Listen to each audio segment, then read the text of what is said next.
রাতুলের এবার আসল মুখোশ ধরা পড়ে যাবে মেঘলার কাছে। বিস্তারিত জানতে সম্পূর্ণ ভিডিওটি দেখতে থাকুন।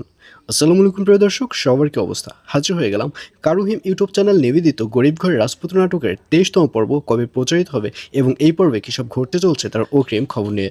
অলরাইট, এই ভিডিও শেষেই জানিয়ে দেবো যে এই পর্ব কবে প্রচারিত হবে, আর এই পর্ব কেউই মিস করবে না, কারণ ফাইনালি রাতুলের যে আসল মুখোশ রয়েছে, অর্থাৎ তার ভালো মানুষের আড়ালে যে একটা জানোয়ার রূপ রয়েছে, সেটি মেঘলা দেখে ফেলবে। মেঘলা দেখে ফেলবে যে তার অফিসের যে অফিস সহায়ক রয়েছে তার গায়ে হাত তুলেছে রাতুল।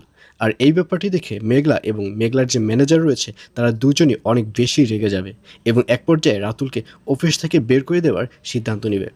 আর অন্যদিকে বৃষ্টিকে দেখা যাবে সে বিশাল একটা টেনশনের মধ্যে পড়ে যাবে, কারণ সে তো কখনোই মা হতে পারবে না। কিন্তু অনিক তার কাছে একটা বেবি চেয়েছে, আর এই অনিকের চাওয়াটা কিভাবে পূরণ করবে এইসব নিয়ে বিশাল একটা টেনশনের মধ্যে পড়ে যেতে দেখা যাবে বৃষ্টিকে। তো ভিউয়ার্স, জানিয়ে দিচ্ছি এই পর্বটি কবে প্রচারিত হবে। গরিব ঘরের রাজপুত নাটকের 23তম পর্ব প্রচারিত হবে আগামী 9 তারিখ, অর্থাৎ 9 মে শনিবার দুপুর 12টার সময় শুধুমাত্র কারুহিম ইউটিউব চ্যানেলে। তো ভিউয়ার্স, কারা কারা নাটকটি দেখার জন্য ওয়েট করে আছেন অবশ্যই কমেন্টে লিখে পাঠান।